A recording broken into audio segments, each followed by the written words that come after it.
Okay, good evening, ladies and gentlemen. You live on Magic One TV. It is the E-News wrap-up every single Sunday. In the evening, we come here and, of course, give you the best as far as entertainment is concerned. The week has been so busy.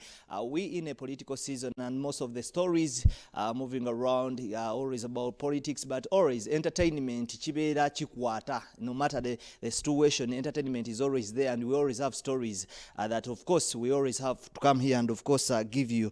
Today is going to be an action-packed. It's going to be back-to-back, and of course I'm going to be a bit faster because I have a lot of stories to give you, and time is not on our side, as you know. Ladies and gentlemen, I'm going to start off with Delisa Musuza Eddy Kenzo, the President Uganda National Musicians Federation, who doubles as the big talent president, is currently the most happiest person in the country called Uganda. Ask me why. This guy has been in the news the entire year since he became the president of Uganda National Musicians Federation. Things has always been good on his side. Guess what? This year again, Eddy has been nominated in the Grammy Awards. When we talk about Grammy Awards, we're talking about one of the biggest accolades in the world. Not just Uganda, not just Africa, but in the world. So Eddy Kenzo, once again, remember even the other time Eddy was nominated with Marty B, a song called Gimme That. And this time around, Eddy's back on this one with, that is a song called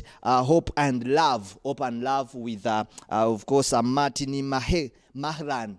Martin Mahlan. I was making research about this guy, and he's more of an instruments ekigambo loza tekigenze musajja wa instrument nnyo, musajja mukubi wa bivuga nnyo, ya featuring akayimba kano ke bayita Hope and Love, and Delisa Musuza. Eddy is going to face it hard with of course most of the biggest artists in Africa, that is to say Burna Boy with of course his a song called Love, Davido on this one with Omale, the song is called With You, one of the biggest song of Davido's album, and of course there is a Star and Wizkid, Gimme That, one of those songs that have made rounds in Africa, and of course there is a Tyler with Push to start. Something not that it's not going to be easy for Eddy Kenzo to win this one, because when you talk about artists like Burna Boy, they have been in the Grammy Awards, and of course he's a Grammy winner. There is Davido, a Grammy winner. There is Tyler, a Grammy winner. Wizkid, a Grammy winner. So it's not gonna be easy for Eddy Kenzo, but as Ugandans, we pray so hard to make sure that our brother, that is Delisa Musuza Eddy Kenzo, represent us well. Historically, Eddy Kenzo has been representing Uganda as far as awards are concerned, from the BET Awards, that is Best African Act. Omusajja yagituleetera wano Uganda, the first Ugandan, the first East African artist eyasooka okubanga akikola. From there n'agenda n'atuleetera Nickelodeon Awards. From the Nickelodeon Awards, Africa Best Awards, he has won a lot of accolades, and of course a Grammy Award yebulako ku taito ze, and actually even Marble Awards, Eddy tanafuna Marble Awards, nayo singa abagifunya otujja manya nti Eddy Kenzo ekyawadi kate tulina kye tumubanja. And not only internationally, but actually even locally, he has of course managed to scoop a lot of accolades from the High People Music Awards, a lot of awards ezibera no mu Uganda. Waliwo Buzz Awards wezaberangawo nga nabo musajja abakuba hands down. Kati abalabe ba Eddy Kenzo tebigenda kubanga ibatambulira bulungi season eno. What I know, Eddy Kenzo must call for a press conference. Omanyiye musajja press conference, whatever happens immediately the following day he calls for a press conference, so addressing egwanga about the matter. But yeah, historically Uganda is tufunyeko abana Uganda basobodde okubeera nominated in the Grammy Awards, and of course era ne tufunako nabo aba basobodde okuwangula, but tetunafunayo muyimbi nga fa abamugulumize in history. Tetunafunayo muyimbi nga avudde ku ground yaffe nti tumulabye nga akula, but most of the Grammy winners between as Ugandans be baba na Uganda nti bamuzalira mu Uganda n'agenda n'akulira ebweru oba mu America oba mu Canada bwe bityo, naye tetunafunako waffe nti Fikfa Mike tumulabye akula from day one, and then he comes up and wins the Grammy Awards. Eddy Kenzo from day one nti n'avaayo na winning Grammy Awards, tetunafunako kintu wekito. So we will be very, very happy if this happens with Eddy Kenzo. Someone was telling me nti Musoga nga oluyimba lulina views ntono nnyo lwe nominating nzo Eddy Kenzo. I think it's not all about views eziri ku luyimba, but the technicalities in the song. When you listen very well, when you listen clearly to the production of that song, there is some uniqueness in the song. And then when you listen to the message in the song, ulina that culture communication jeru giving, maybe Grammy yinzo kubanga considering ebintu ngebyo. And then atuyinzo gamba nti lwaki always Eddy Kenzo, it's because maybe Eddy Kenzo takes time to submit omanyizi no awards tebakera bukezi kumacha ne bakuteekayo, but of course in most cases management is submitting. And remember, we spotted Eddy Kenzo about 2 years back at the Grammy Awards. Maybe made some connections of people that maybe help him here and there to of course nominate to submitting his songs ne babeera nga baziyitamu bazireviewinga then ne basobola okubanga baziteekayo wali eri mu Grammy n'abeera nominated. Congratulations to the big talent management. Nalabyeko ku status ya manager Beta nga kati yeeyita Grammy manager. Congratulations to you manager Beta, and of course the entire team at Big Talent, and of course my friend Dirisa Musuza. Eddy Kenzo, big up on yourself upon that one. Big Events is still behind bars. Omukyala Big Events abasinga twamutegeera oba mwamutegeera during the times of Gwanga Muje, the lady who was behind that is Dr. Jose Chameleon's Gwanga Muje concert is still behind bars. Aline ebbanja lya miliyoni 7 according to the information that of course he's reaching me. Big Events yafuna we yategeka ekivulu cha Mzee Fred Sebata, Lord Fred Sebata teyasobola kubanga clearinga sente ezo zizamuvirako obuzibu okubanga bamuteekayo. Many of course promoters have tried so much to make sure maybe bagezaako okumuyamba aberenga ava mukomera, but according to the information I got when Abitex went to visit a Big Events tebamuganyiza yadde okugamba nti how are you Big Events, awo wenyini ku mulyango bamugambye wacha wewe genda fuluma vawano gendera ddala tetwagala kumanya, meaning nti akasente abasajja bakaagala tewali yadde omuzannyo toyinza kuzanyira ku Big Events. Abatamanyi Big Events ono she's a daughter to a former member of parliament, and a member of parliament by the who passed on Said Zeye Busoga Muchala Musoga. Big Events. So some of the concerts zakoze zibadde successfully was in Gwanga Muje. Dr. Jose Chameleon ye stage yagwa naddamu n'abyorganizing nga nebibeera kiriya nnyo yakola Lord Fred Sebata and many more shows abadde akola. Abadde ategekanye ebintu ebirimu abasiraamu Islamic something abadde abitegeka nnyo, so things are not going on well. Nawulirako emabegaawo nti abadde handling ebintu bya Balamu since Balamu became the minister. Big Events abadde agezaako kumuyamba to handle issues concerning Balamu events, ebyo byonna ebyekuusa ku music ebivulu Balamu byategese Big Events yabadde abikwasaganya. So I did see a singer Spicy Diana Stargirl. She was of course doing an interview immediately after a performance in a certain bar, and she was like, as women in the country, they need to come up and support Big Events, and she's also looking forward to contribute something on of course Big Events' issue asobola okubanga avaayo. Era n'agamba nti asalira Big Events omusango gwabo omulalu because dates mwe tutambulira as business people, we always have dates, naye mukama bw'aba akusobozeseza n'osasula well and good, bwe kiba kiganye muno tukamu eyo embeera tekitera kubanga kitambula bulungi yadde. So we continue praying for our sister Big Events. She's a good friend of mine, naye ebintu tebyatambudde bulungi yadde. We pray for her ekintu kiberenga kisobola kubanga tufuna abamuyamba. I did heard that some people are trying so much to reach out to General Salim Saleh, maybe aberenga amuyambako mu situation asobola okubanga avaayo. Nank, this next story, sometimes when I talk about people's relationship mbasagala kuteekayo nnyo bingi. This week Wizo Manizo, man for Shizo, sent a very beautiful message. A very beautiful message. I don't know whether I can get that message of Wizo Manizo to the beautiful Sandra Teta Sandra Teta has been with Weasel for quite some good time. They have had issues. Twalabaka unga muutudde Sandra Teta nasooka addayo kewaabwe Rwanda. Then after some time netulabaka ate Sandra Teta nga yatomedde. I also visited Weasel Manizo in the hospital at Nsambya Hospital ng'ebintu ebitambula bulungi. Right now what you need to know nti Sandra Weasel Manizo bamuteekamu ebyuma mu magulu because of Sandra Teta yamutomerera ku bbaala mu Buziga n'agendera ddala paka mu ddwaliro. Omukyala era najja mu ddwaliro n'amulaba nti mwami nakutomedde bulungi bakutaddemu ebyuma. Kwegamba relationship y'abana abantu yeetaaga kubanga oteekayo byayo. So this week has been Sandra Teta's birthday, and of course Weasel Manizo went to social media and sent a very beautiful message saying, to the queen of my heart, the real empress, every day with you feels like a blessing, and you are my best friend, my strength, and my biggest reason to smile. Thank you for being you. I love you more than words can say. Ladies and gentlemen, bw'osoma message eno, let me tell you something.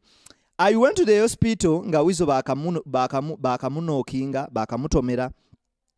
Ekintu kye nalaba ku ddwaliro kyandeetera okulowooza nti kiki ekigenda mu maaso. Ekintu kye nalaba kyandeetera okwebuuza ebintu bingi nnyo ku mwana mulenzi Weasel Manizo n'omukwano gw'alina. Omuntu eyali yakamutomera n'aba nga yamuweereza obugambo bw'omukwano bwesiwulirangako bukyanga mbeerawo. That is the relationship we talking about, my friend. That is the relationship we talking about, my friend. Weasel and of course Sandra Teta. Moving on, of course, with many more stories that of course I still have and I still receive from Weasel Manizo. Alex Muhangi, the president currently for Uganda National Comedians. The comedians had a meeting this week, we're closing, and of course they elected their leaders from the president to, of course, different positions. And of course they voted for Alex Muhangi, who is the CEO Comedy Store, and of course who is currently the president Uganda National Uganda National Comedians Federation. They also voted Kalera, who works for Alex Muhangi at Comedy Store as the vice president. Nengamba ate lwaki baakoze ekintu ekyo ne muvotinga president nga wa Comedy Store at the same time ne muvotinga vice president nga waawala eri era ku Comedy Store. In the meeting, of course, I did spot most of the biggest comedian in the country, including Salvador, man from Ombokolo, Mariachi, and many more of comedians who attended. Their mission is to make sure they change the style of comedy in Uganda, and of course also get to earn something. They of course talked about the problems and issues facing the comedy industry in the country, implying that they are not getting what they are supposed to get in terms of earnings and how they can even help each other in case of any problem. They talked about artists assiding them from issues concerning money, so they want to also push for their own money. Tebagala ate kudda mu kwegayirira abantu nti mwe lwaki temwatutaddeyo mu nsonga ez'akasente. Basazeewo ekintu kyo bakyekwatiremu bakitwalire ddala mu maaso. Ladies and gentlemen, still about the most trending stories. Brian White, remember last week we talked about him briefly. He's currently in the hospital but under detention. Omanyi bw'oba olina emisango ku poliisi, it doesn't mean nti olwala poliisi ekujjako engalo. You can be under arrest but in the hospital.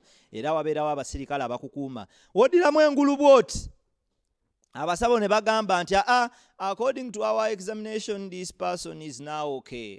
Police ngekuteekako obunnyogoga ng'ogenda obitebya. So Brian White is currently under arrest but under hospital detention. Bakyamweke bejja bakyamujjanjaba. There is a video that was circulating on social media. Brian White nga mukambwe nnyo attacking Kasuku, claiming that these people have made negative stories about his name.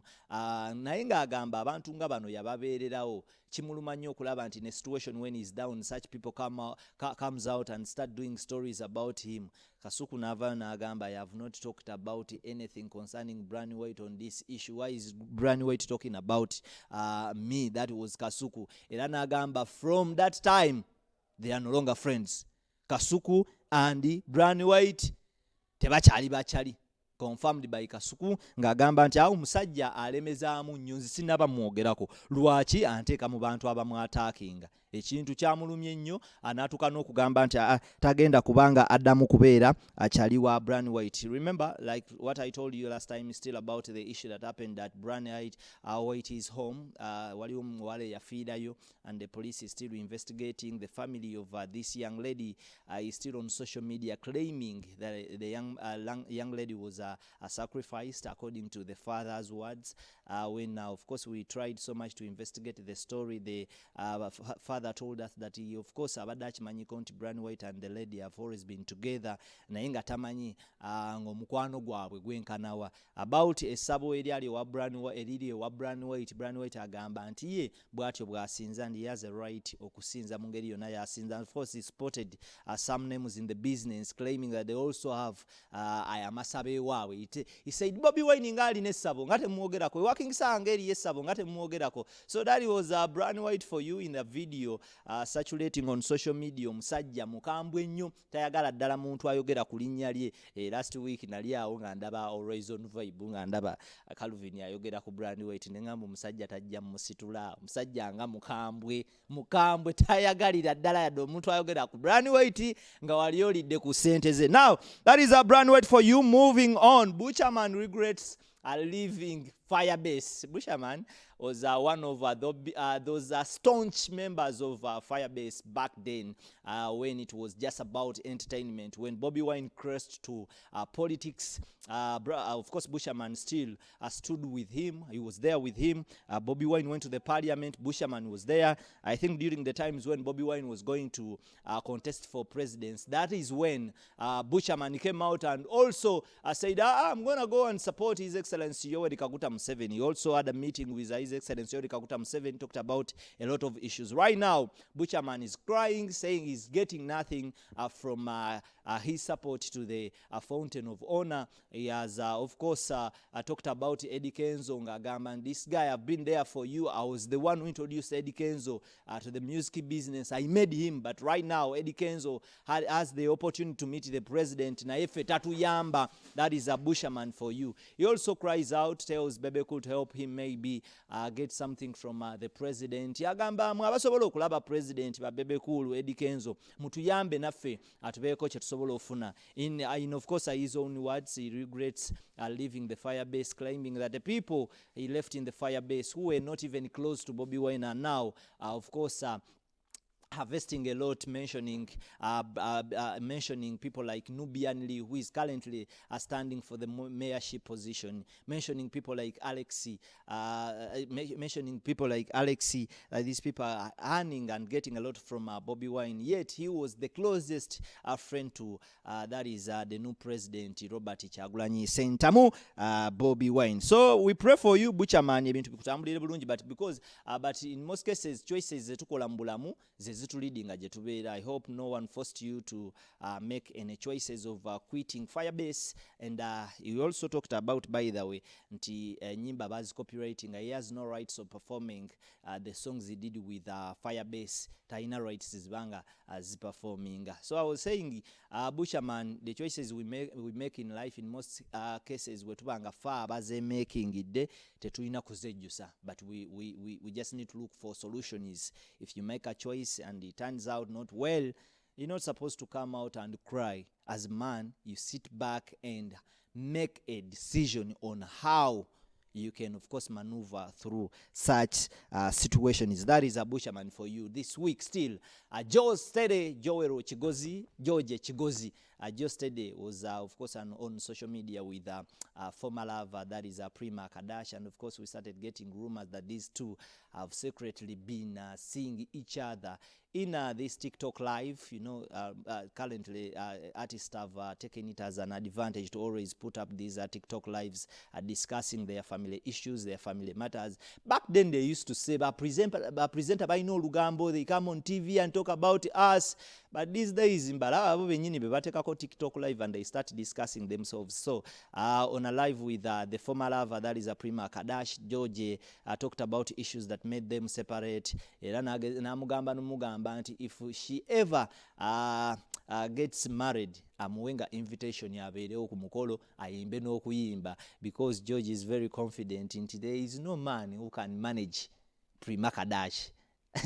Bobo ina exiwo ng'abeera ne exiwe nga bakola ebyo ebintu, olina okwesunako oba n'omwami wo ng'alina exiwe nga bakola ebyo ebintu wesuneko. By the way, before I move to another story, this week one of the biggest rapper in Africa, Nasty C, was spotted performing at Motive. Sagenzeyo ku Motive because I had no invitation. Stella nyogenda abantu nga tebampise, but Nasty C was in the country. Most of you got to know Nasty C when he came for the Coke Studio Africa in Kenya. That is when most of you spotted Nasty C. He was in the country performing at Motive. Golobi, one of my finest friends from Africa, that is Anyeko. Anyeko is a businesswoman and also a man of entertainment, a woman of entertainment. Anyeko was in the country discussing issues, matters, entertainment. Big up on yourself, Anyeko. I don't know whether she left the country, but she was also at Motive. During daytime, I was there, but in the evening, since I wasn't invited, I didn't go for a Nasty C show. But here, he was in the country, had a very good performance. Big up on yourself, the organizers, Talent Africa. Aisha, wanvamu ennaku zino wali ompitira ku milimo naye Aisha banakola kyo baba akugamba nagenda mbululu ndi Kampala. Aisha, emilimo girete ndi Kampala. Yeah, but congratulations to you, my friend Aisha. Shona jiraba yatambula bulungi nnyo. Shiba Kalungi is in London right now. He went for a performance. She was spotted at the airport with the alleged to be the baby daddy, that is Jeff. Naye ng'obukiisi Jeff bwawa omwana nga bulagira ddala nti baby daddy we yakuta omwana with a lot of love, n'amukiisinga n'amupeekinga n'amukola byonna ne tugamba musajja wabbamu bajja kuddayo gye wasookera. That's not my song. Ezaako kuyisa online zoli.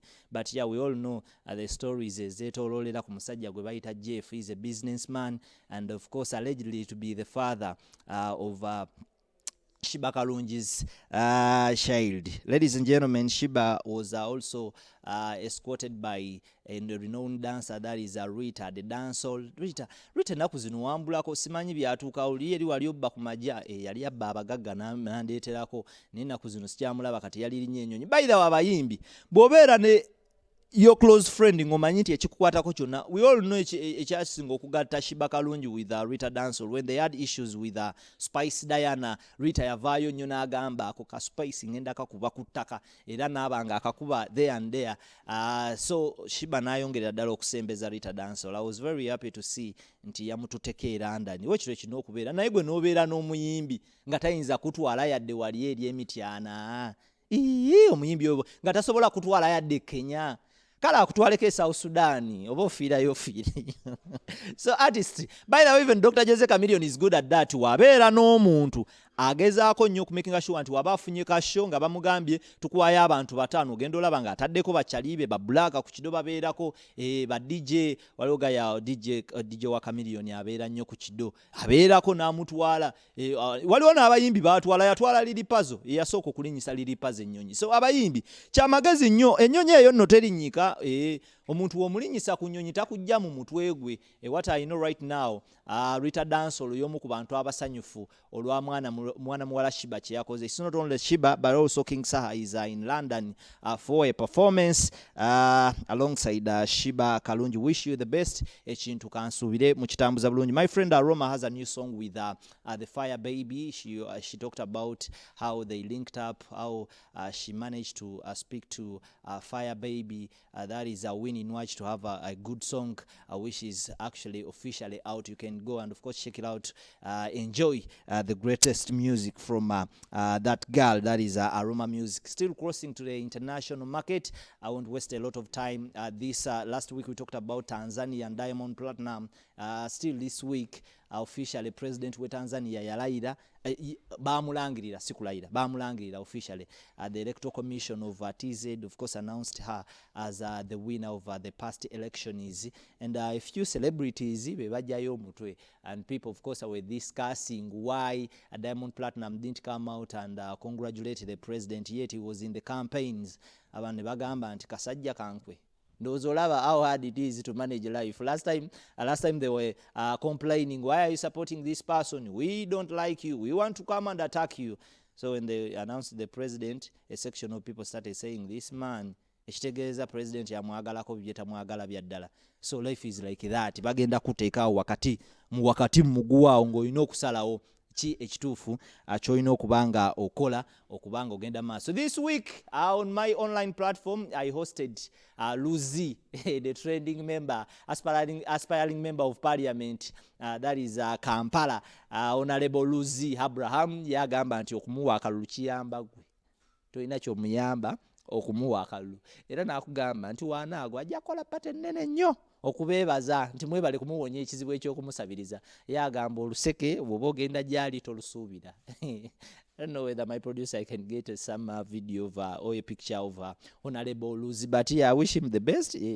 Musajja kyali wangenze siminaako tabu ekintu bw'aba akitambuze akibeere nga akigenda mu maaso. Ladies and gentlemen, because of time I won't say a lot, just to remind you that the Grammy Awards 2026 the nomination is out. You can go out and check out and see abayimbi bo boyagala babataddemu, but what I know Dirisa Musuza Eddy Kenzo, like I said at first, is in, and of course we always going to pray for him asobola okubanga asobola okuwangula kuba bw'aba awangudde Uganda yeba ewangudde. Ladies and gentlemen, I wish you the best. Please catch the repeat tomorrow at 10 a.m. in the morning in News Wrap Up. My name is Musoga Eclipse. Peace and love.